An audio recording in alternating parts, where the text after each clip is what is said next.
الرحيم الحمد لله الذي أعلى منزلة المؤمنين بكريم خطابه ورفع درجة العالمين بمعاني كتابه وخص المستنبطين منهم بمزيد الإصابة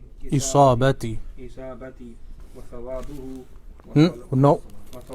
وثوابه والصلاة على النبي وأصحابه والسلام على أبي حنيفة وأحبابه وبعد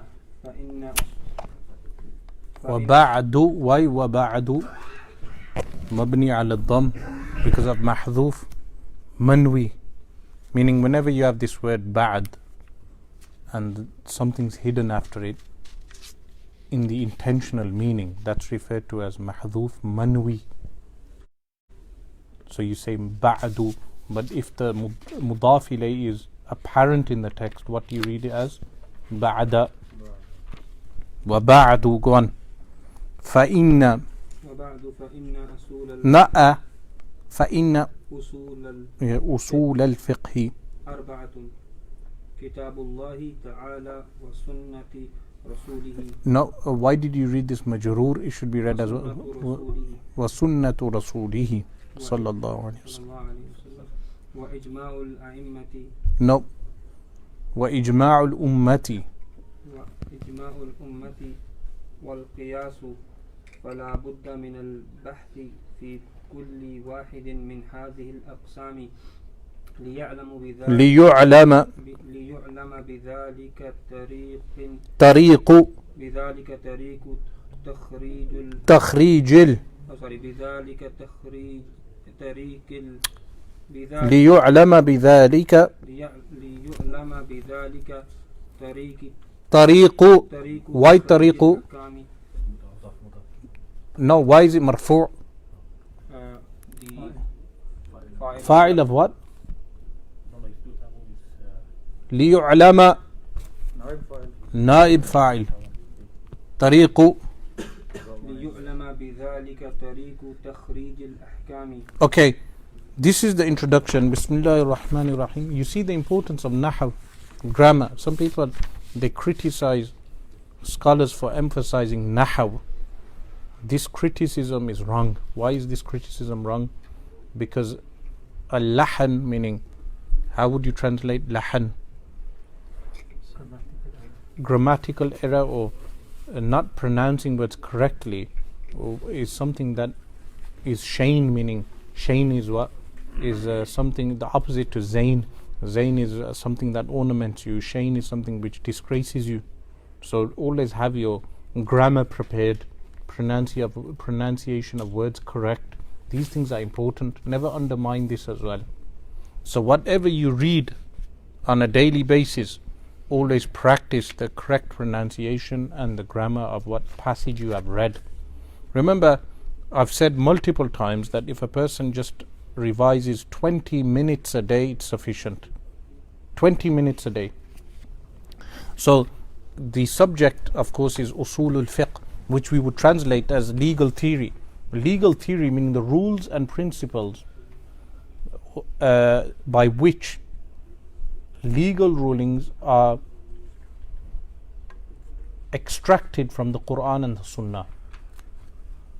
How legal rulings are deduced from the Quran and the Sunnah, or how legal rulings are understood from the Quran and the Sunnah. This is an important science, like Nahw itself. Similar to Nahw in the regard that you can never add anything additional to Nahw because it's been exhausted, the subject has been exhausted. All the grammarians came along, they examined every possibility of every type of word. So they said words are divided into ismun, fa'lun, harfun. And then one category of grammarians also placed a fourth category, which was a verbal noun as well.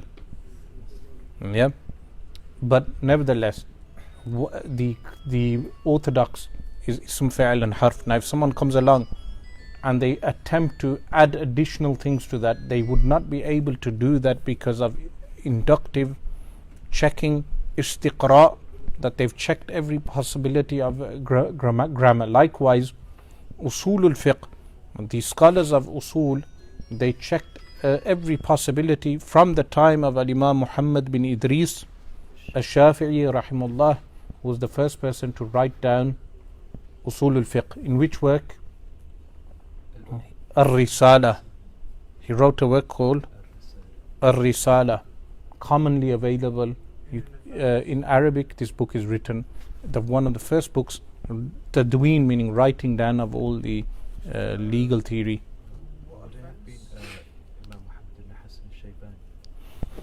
Al-Imam Muhammad ibn al-Hasan al-Shaybani rahimahullah, one of the teachers of Al-Imam al-Shafi'i and student of Al-Imam Abu Hanifa rahimahullah, he wrote down jurisprudence. So he had numerous books in jurisprudence, and within the Hanafi works, what we refer to as juziyat, meaning specific examples in jurisprudence, the Hanafis extracted the legal theory from the works of the early Hanafis. So what they would do, they would have the work of fiqh. From the work of fiqh, they would analyze the work of fiqh and extract legal theory from that. But with the Shafi'i school, it was the other way around. Al-Imam al-Shafi'i rahimahullah ta'ala wrote down the Usul al-Fiqh in his work Ar-Risala. What year was he born in? 150. The same year that Al-Imam Abu Hanifa rahimahullah passed away. So Al-Imam al-Shafi'i rahimahullah was born in 150. He was from Banu Abdul Muttalib, Qurayshi, and was raised in the countryside of Makkah al-Mukarramah. Born in Gaza, raised in the countryside of Makkah al-Mukarramah. So because his language was so pure, for him the legal theory, what was their age at the time? How long did they live for? So into his 50s. In his 50s. He didn't live longer than his 50s. Yes. And he was brought up in the countryside, and his language was pure. So because his language was pure, when the Quran is recited to such people, they understand from the Quran that which would require investigation for a common person. Meaning what we call badahat. And what's badaha? Self-evident. What is self-evident to these mujtahids is what is theoretical for other scholars. So the legal rulings for them were self-evident. But then, because the future generations of scholars, those legal rulings were not self-evident for them, they would have to write down the legal theory for them. So those scholars then could study what are the rules in understanding Usul al-Fiqh. So Al-Imam Muhammad bin Idris al-Shafi'i rahimahullah was one of the early scholars to write down the rules and regulations of Usul al-Fiqh. Does this mean that legal theory did not exist prior to Al-Imam al-Shafi'i? The answer is no. The rules and regulations existed, like the rules and regulations of Nahw, grammar, it did exist prior to Abu al-Aswad ad-Du'li, the one who was commanded by Al-Imam Ali radiyallahu ta'ala anhu to write down the rules of grammar. When he said to him, what shall I write? He said, kullu fa'ilin marfu'un wa kullu maf'ulin mansubun unhu nahwa hadha. Yes, he told him rules, and he said unhu, meaning go in this direction, nahwa hadha. So the science became known as a nahw. Nahw existed prior to that, but was a conceptual thing which people had malaka, an innate ability to understand the rules of grammar.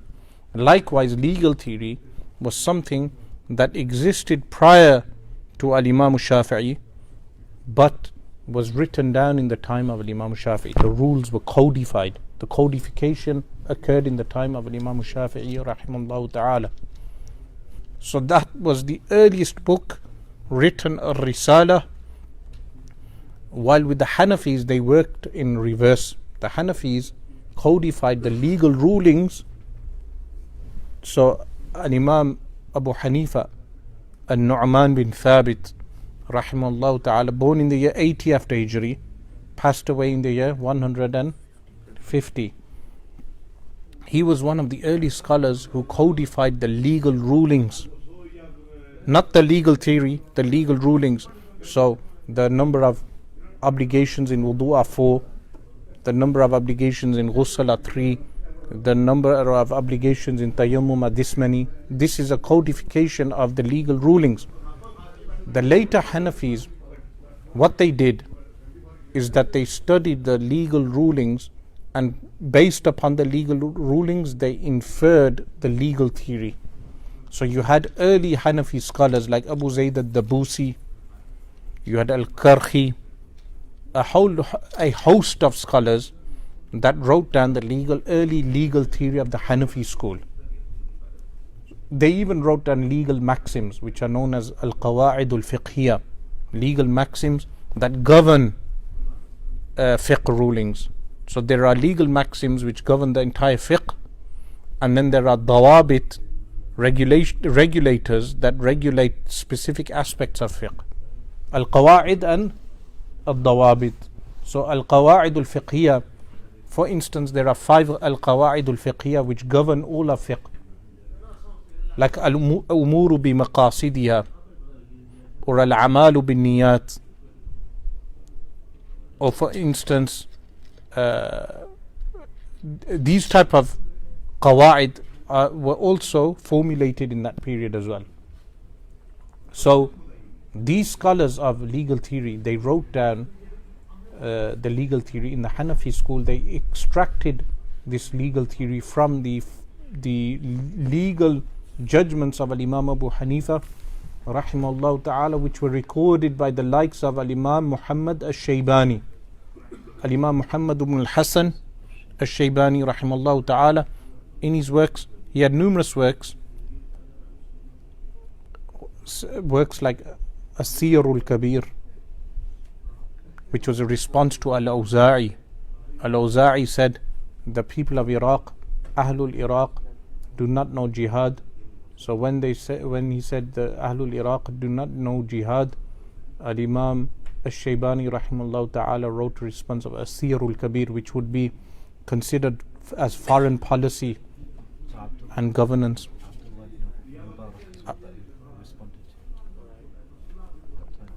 Al-Imam Muhammad ibn al-Hasan al-Shaybani. Al-Awza'i was the one who said this.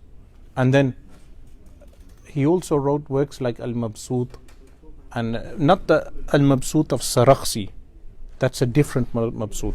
So in the Shafi'i school, they wrote numerous works also after Al-Imam Shafi'i rahimahullah ta'ala, like Ali al-Amidi. There's a scholar, early scholar called Ali al-Amidi. He wrote a book, Al-Ihkam fi Usul al-Ahkam. Al-Ihkam fi Usul al-Ahkam. Likewise, in the Hanafi school, there was another Ali al-Bazdawi rahimahullah. He wrote a book called Usul Bazdawi, which is a commentary known as Kashf al-Asrar. Kashf al-Asrar, which was a commentary by Alauddin al-Bukhari rahimahullah, the student of whom? Sa'aduddin al-Taftazani rahimahullah ta'ala. Alauddin al-Bukhari rahimahullah. So these books were written, and in the Shafi'i school, it culminated in the book Jam' al-Jawami'. Jam' al-Jawami' was a book written by whom? As-Subki, meaning there's father and son, Taqiyuddin as-Subki, and there's Tajuddin as-Subki. The son wrote Jam' al-Jawami', Tajuddin. He's the one who wrote the book Tabaqat al-Shafi'iyya al-Kubra. Yes, the father is the one who wrote Shifa al-Siqam as a refutation of Ibn Taymiyyah, the father.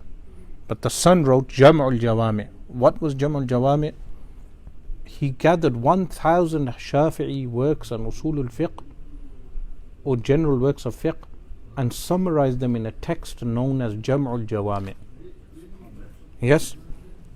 Likewise, in the Hanafi school, a text which is known as Al-Manar, which was a summary of all the previous texts written by a Nasafi. There's a few Nasafis, like Abdullah al-Nasafi and others, the author of Kanzu Daqaiq, the author of the Tafsir.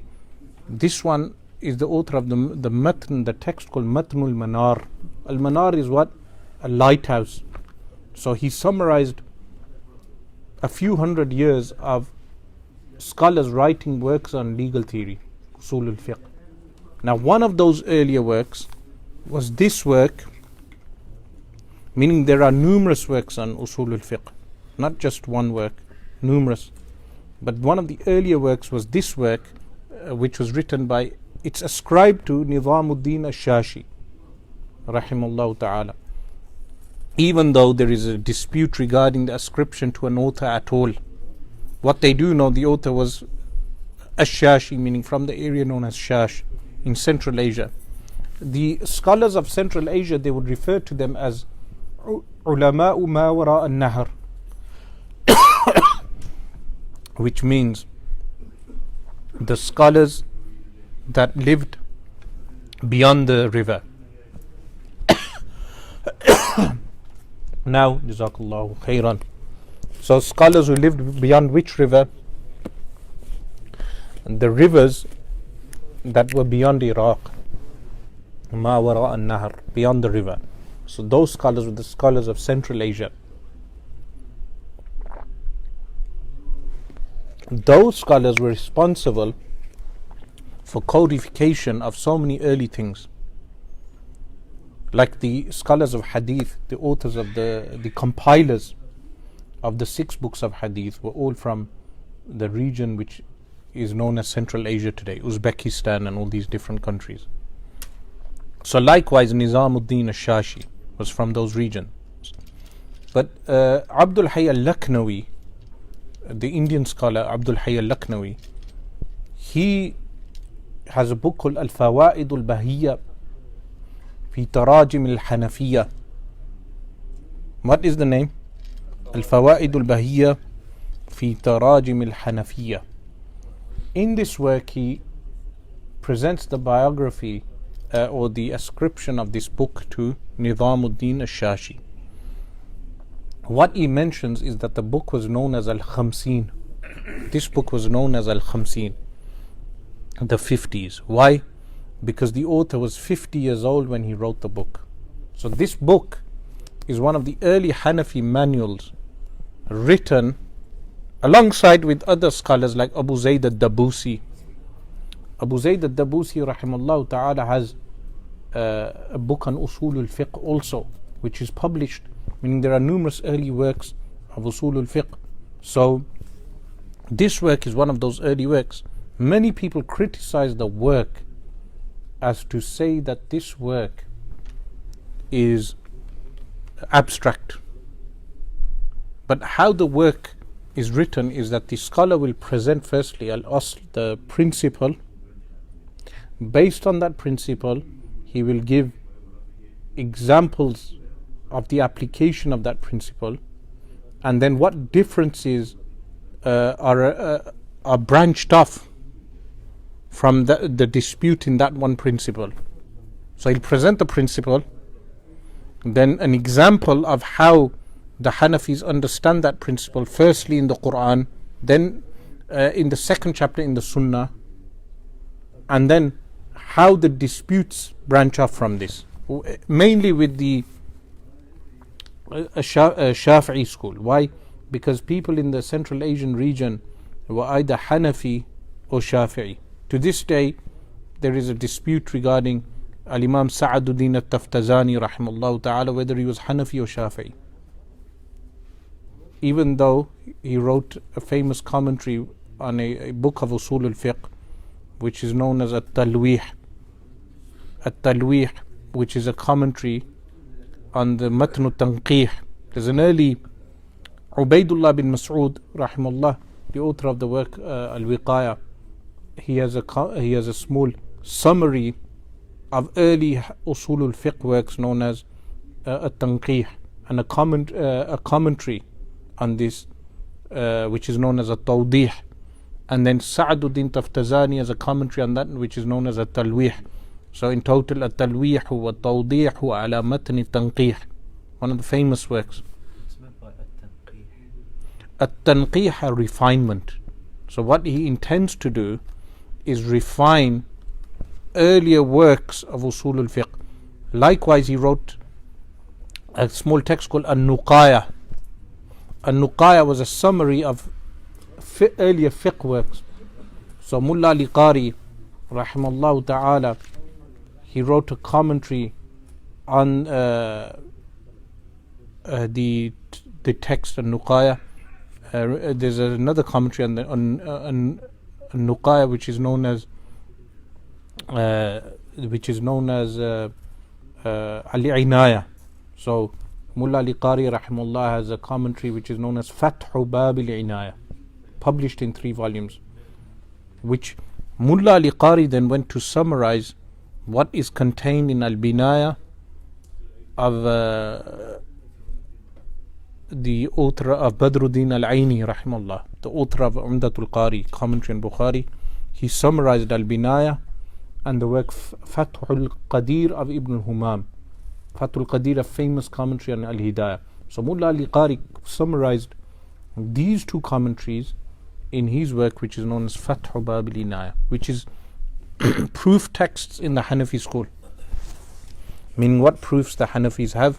Proof texts as in the meaning of verses of the Quran and Ahadith.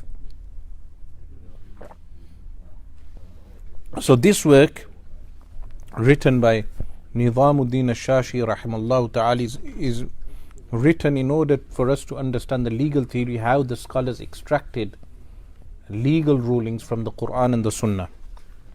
Of course, he starts with Bismillahir Rahmanir Rahim and praising Allah subhanahu wa ta'ala. Alhamdulillahi alladhi a'ala. This is a verb. A'ala, yu'li, i'ala, and bab if'al, who raised. Manzilat al-mu'minin. Manzila is station. Manzilat al-mu'minin, raised the station of the believers. Bikarimi khitabihi, with his kareem, benevolent khitab, address. Which address? The Quran. Meaning, raise the station of the believers through the address of the Quran. Meaning, where Allah subhanahu wa ta'ala refers to the believers with Ya ayyuhalladhina amanu, this is an address to the believers. Allah subhanahu wa ta'ala raises the station of the believers bikarimi khitabihi. Then you know, underneath that it mentions al-ba'u lis-sababiyya, what's meant by this? as-sababiyya is the cause. So you have al-ba' comes for various meanings. One of the meanings of al-ba' is the cause of something. So bikarimi khitabihi, that the benevolent speech caused the believers to have a high station. Bikarimi khitabihi. Wa rafa'a, and raised. Darajat al-alimina, raised the rank of al-alimina, of those who know. Al-alimin, from ilm. With what? Bima'ani kitabihi, with the meanings of his book. Meaning, there is generally the believers all have a high station. But then, bima'ani kitabihi, with the meanings of the book, meaning the meanings of Al-Quran Al-Kareem, the one who has distinction is the one who knows the meanings of Al-Quran Al-Kareem. Bima'ani kitabi. Ma'ani is plural of ma'na. Wa khassa al-mustanbitina. This verb khassa is from khassa yakhussu, muda'af thulathi, bab nasara yansuru, to specify. He specified which, meaning the pronoun damir huwa within the verb goes back to Allah subhanahu wa ta'ala. Wa khassa al-mustanbitina. This word al-mustanbitin is from bab istif'al ismul fa'il. The word nabata in its original meaning is to extract water from the well. لَعَلِمَهُ الَّذِينَ يَسْتَنْبِطُونَهُ مِنْهُمْ. In the Quran, those who do istinbat of the meanings or of the situation, they would know. referring to a category of humans who have the ability to extract rulings from a situation or from Al-Quran Al-Kareem itself. So from the alimeen, from those who are knowers, from those who are scholars, Allah subhanahu wa ta'ala specified one particular group, which is al-mustanbitin. Yastanbitunahu minhum, meaning they are specified, khassa, which is the mujtahids. Who are mujtahids? A mujtahid imam is the one to whom the legal theory is self-evident, not theoretical. The legal theory is what? Self-evident, and he can extract the rulings because it's obvious for him. This is a mujtahid imam. Then they have someone may say, well, these later scholars like Al-Imam An-Nawawi, Subki, all these scholars, were they not mujtahids? The thing is that they had the ability, the malaka, but because the previous imams had exhausted the subject, there was nothing new for them to extract in terms of legal theory. So claims of people today that the legal theory needs to be rewritten is a false claim. Was it also said that the gates of ijtihad is closed? You see, the claim of the gates of ijtihad being closing was refuted by whom? Al-Imam Jalaluddin As-Suyuti rahimahullah ta'ala, because he himself claimed to be mujtahid. So he wrote a book refuting those who said that gates of ijtihad are closed. The gates of ijtihad are not closed. They are always open. What about Ibn Arabi rahimahullah? Didn't he say this also? That the gates of ijtihad are closed. Not Muhyiddin ibn Arabi, no. He claimed to be a mujtahid himself. Yeah, that's what I'm saying. Yes. So the gates of ijtihad are not closed. The gates of ijtihad are always open. But the rules and regulations of Usul al-Fiqh have been exhausted, that a mujtahid cannot bring out new rules. Like Nahaw, you cannot bring out new rules. But new situations will always require ijtihad. But if someone says they will reinvestigate old rulings and bring out a new ruling, not a ruling that's affected by time and environment, a ruling that, like if someone comes along and says there are additional fara'id to wudu other than what the schools have agreed upon, this is like reinventing the wheel. This is impossible. So these later ai that were actually mujtahid, meaning they had the malaka, why do we not term them as being mujtahid mutlaq? Because they could not bring out a new legal theory, because legal theory had been exhausted. So there are people now who will attempt to make new legal judgments that oppose previous legal judgments which were based upon consensus, ijma'. So as we go through the book, I'll mention a few examples of modern ijtihad which goes against consensus, and those modern ijtihads which are correct and permissible.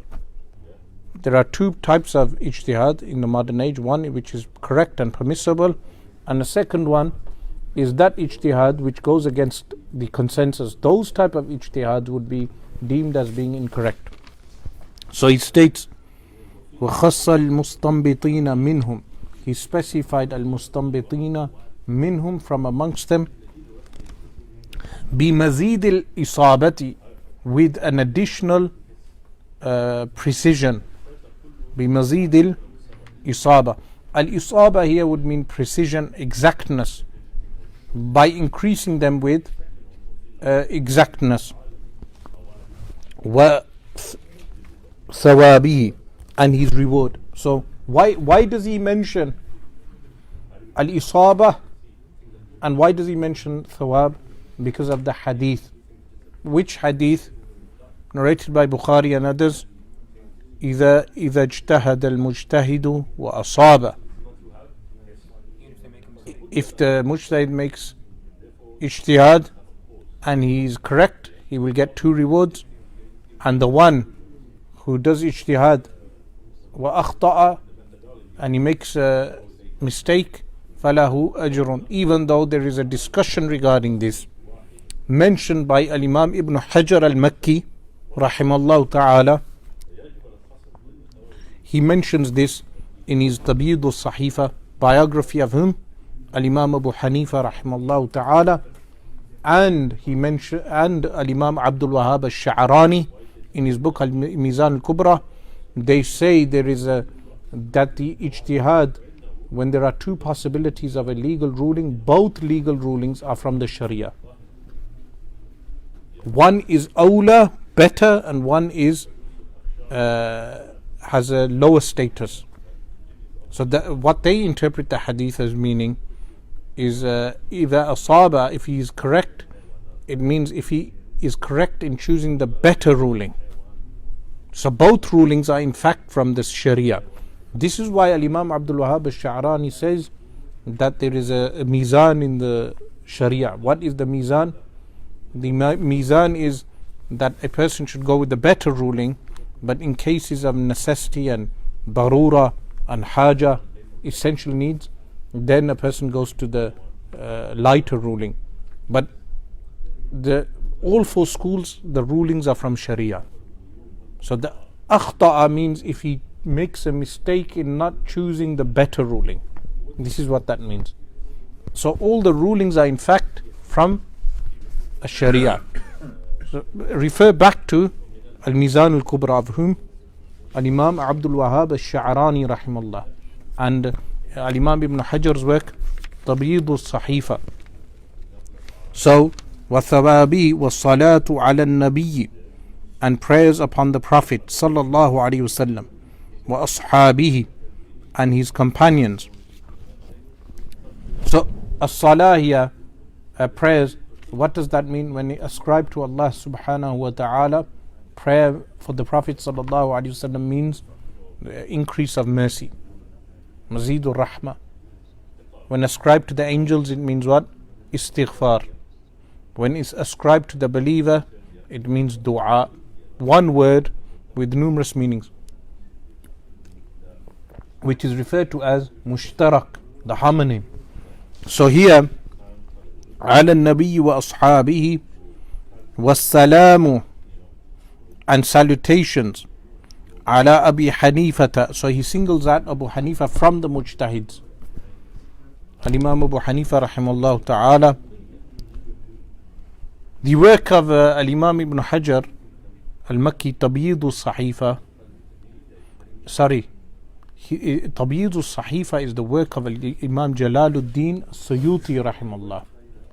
What is the work of Al-Imam Ibn Hajar? Al-Khayrat al-Hisan. Al-Khayrat al-Hisan. Correct that. Tabid al-Sahifa is by whom? Al-Imam Jalaluddin Abdul Rahman al-Suyuti, and the work of Ibn Hajar al-Makki is Al-Khayrat al-Hisan. So Al-Khayrat al-Hisan is a biography of Al-Imam Abu Hanifa, written by whom? By Al-Imam Ibn Hajar al-Makki rahimahullah ta'ala. وَأَحْبَابِهِ, وَأَحْبَابِهِ, and his admirers. وَبَعْدُ, so Ba'du is what? Zarf. Ba'du is the zarf. When made mudaf, it would be to mahdhuf manwi, meaning a hidden sentence. It would be what? Mabni ala dham. فَإِنَّ أُصُولَ الْفِقْهِ, the word usul is plural of aslun. So فَإِنَّ أُصُولَ الْفِقْهِ, that surely the principles, meaning the principles to which all of jurisprudence goes back to, arba'atun are four. Al-fiqh itself, remember there are two verbs for fiqh, faqiha yafqahu and faquha yafquhu. Faqiha yafqahu, to attain an understanding, and faquha yafquhu, to have an innate understanding of something. While al-fiqh itself is, what does the hadith state? من يريد الله به خيرا يفقهه في الدين. Whoever Allah subhanahu wa ta'ala wills good for, yufaqihu fi din, gives him a good understanding of the religion. So, فَإِنَّ أُصُولَ الْفِقْهِ أَرْبَعَةٌ are how many? 4. Meaning the sources of all legal rulings. Kitabullahi, the book of Allah subhanahu wa ta'ala, wa sunnatu rasulihi, and the way of the Prophet, or the way of his messenger sallallahu alaihi wasallam, wa ijma'ul ummati, consensus of the ummah. Now ijma'ul ummah firstly means, there's some people who take this literally, it means the mujtahid imams from Ahl Sunnah wal Jama'ah. Ijma'ul ummah means what? Mujtahid imams from Ahl Sunnah wal Jama'ah. A group of people which are referred to also as Ahlul Halli wal Aqd, the people who can unravel and bind. Did you mention also before that there's not more than 20 specific themes? So in every period of time there will not be, or they will not exceed a certain number, meaning you can count them on the hands. Wal qiyasu, al qiyas is analogy, legal reasoning, or analogy. Why analogy? You see, in mantiq you have judgments which are based upon a juzi to a kulli. What is a juzi to a kulli? Specific to a universal. And then you have universal to specific. Then you have specific to specific, juzi with juzi.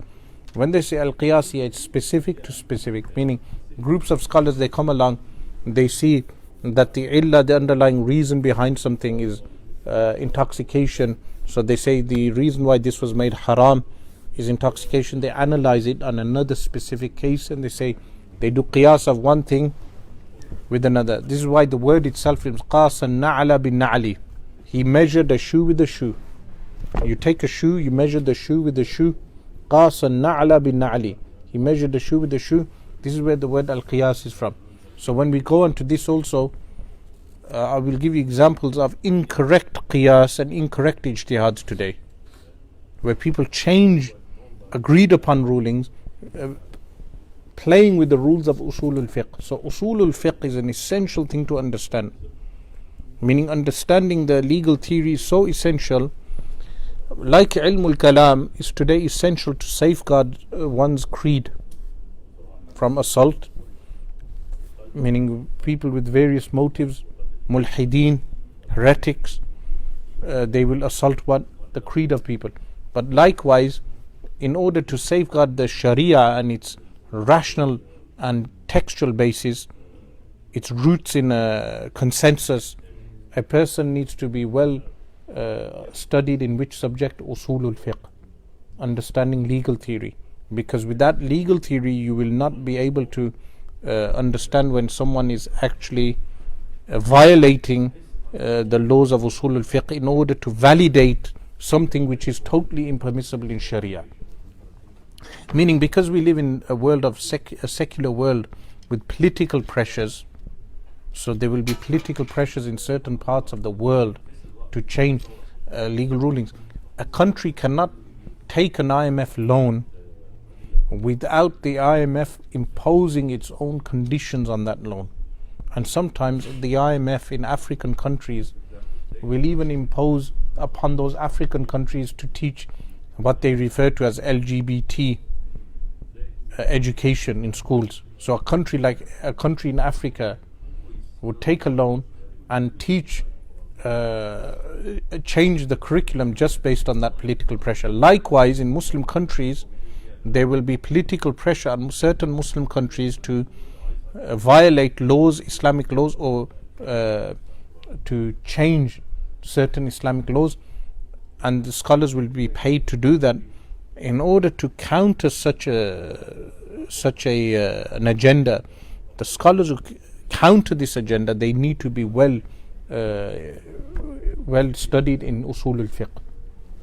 So والقياس فلا بد من البحث. فلا بد, it is necessary. فلا بد. This word فلا بد Lam is lam li nafi al-jins. Buddha means second. So when you say fala Buddha, the meaning would be there is no second, meaning there's no choice, it's essential. Yes? Fala Buddha min al-bahthi. This word is al-bahath. Plural is abhath. That it is essential. What is essential? A discussion. في كل واحد من هذه الأقسام. In each one of these types. Al-aqsam is plural of qismun, meaning understanding Kitabullah, the verses of Al-Quran Al-Kareem. In a Tafsirat Al-Ahmadiyya by Mullah Jalaluddin, Mullah Jiwan, Ahmad Al-Jiwan, the author of Nur Al-Anwar. He has a tafsir called Tafsirat Al-Ahmadiyya. He mentions in Nur Al-Anwar that there are 500 verses of ahkam contained in Al-Quran Al-Kareem. Even though this statement is true in terms of explicit verses, you can even extract rulings from verses which are not explicit. For instance, if a non-Muslim kafir couple, is their nikah valid in a Muslim country, meaning is it accepted by the law? The answer is yes. How do we extract that?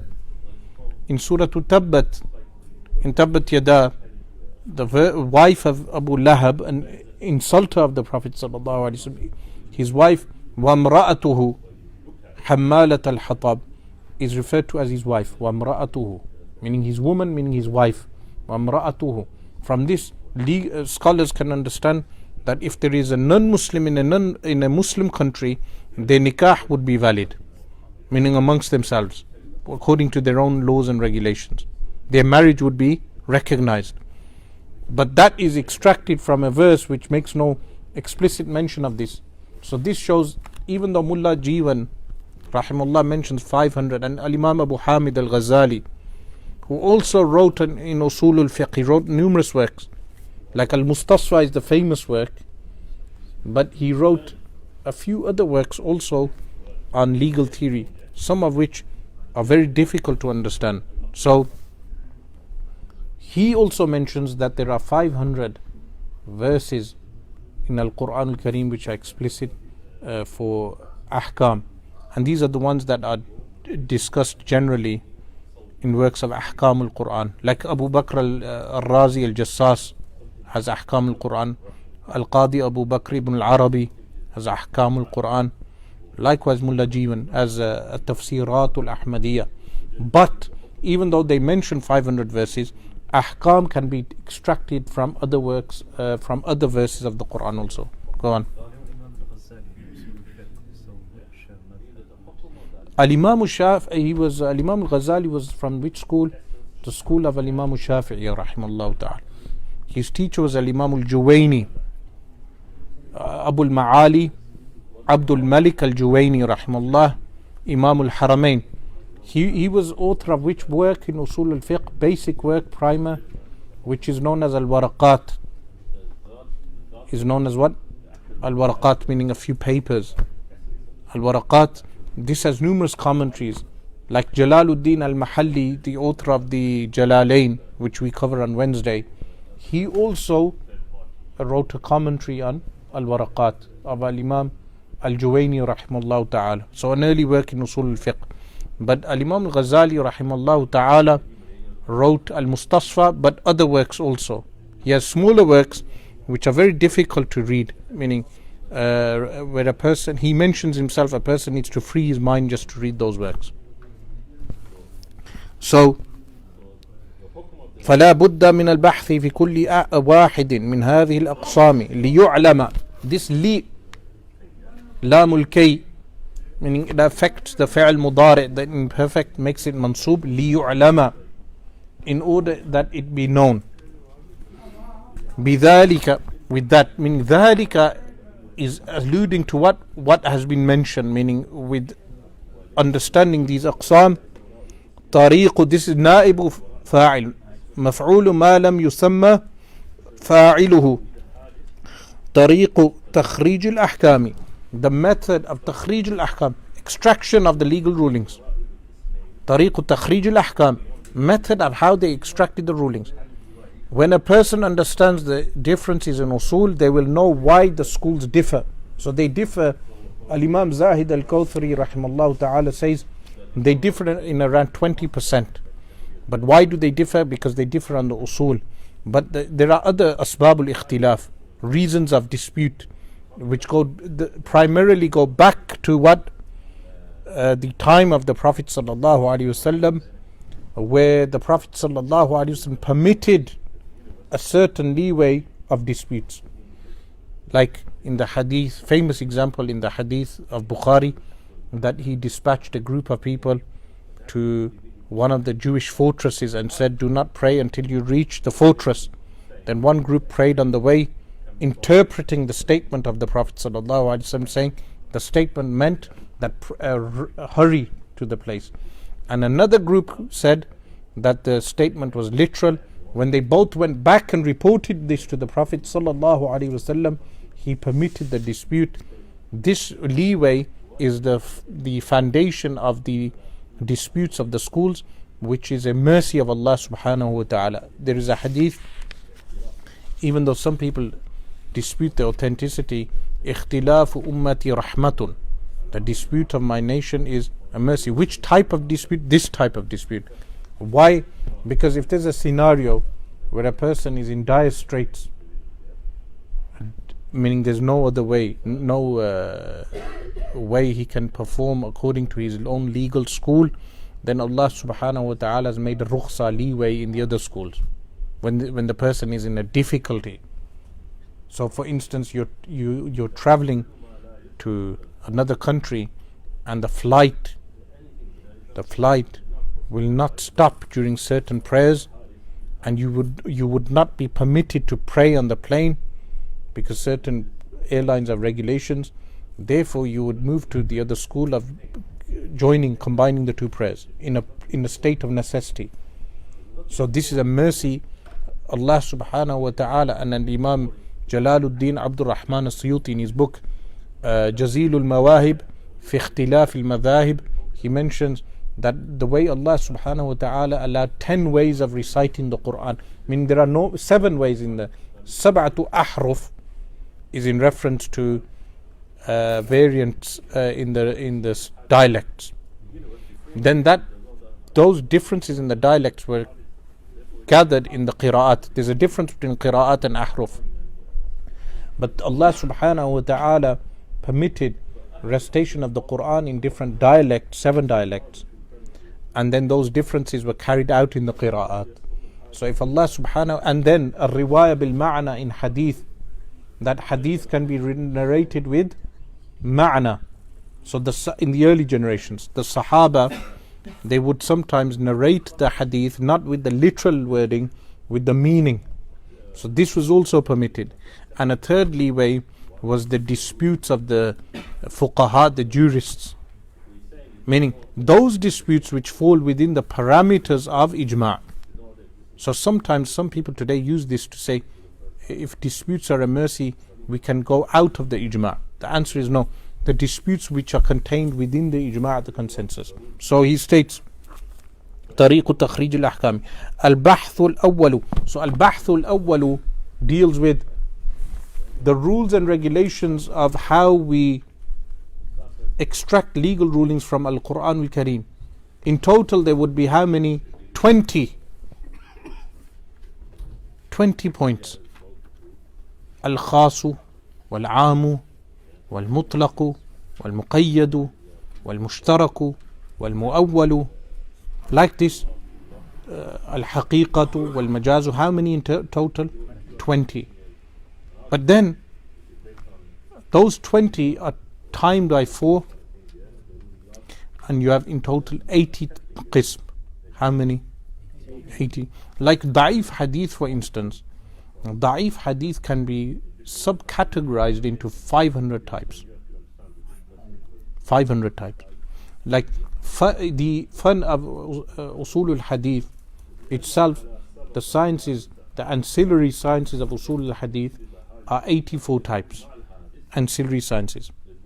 Likewise, Al-Quran Al-Kareem, Al-Imam Jalaluddin As-Suyuti rahimahullah divided the Ulum al-Quran into certain types in Al-Itqan fi Ulum al-Quran. But later scholars, like the author of Az-Ziyadat wal-Ihsan fi Ulum al-Quran, divides it into more aqsam, more types. So, likewise, Usul al-Fiqh, meaning from the Hanafi perspective, when you study it from the Hanafi perspective, is 20 categories of the verses are divided into 20 categories. Those 20 then will be times by 4, and then those 4 will equal into 80. Inshallah, next week what we will do is we will start al-bahthul awwalu, and we will go into at the beginning I will give you the 20 types, and before we enter the depth of the book, inshallah ta'ala. Jazallahu anna Sayyidina Muhammadan sallallahu alayhi wa sallam ma huwa ahluh. Subhana rabbika rabbil izzati amma yasifun wa salamun ala al-mursaleen walhamdulillahi rabbil alamin. Any questions? You know this said from the differences could just be one word. Is it just one word that could be has different meaning in Arabic? That's why they translate it as a different ahkam. So like one word might have a different meaning, and they've taken that meaning to be. So the first example he's going to give you in the book, he will mention quru, the meaning of the word quru. The Shafi'is, thalathata quru'in. So sometimes they dispute the actual meaning of one word, and based on that they have multiple understandings.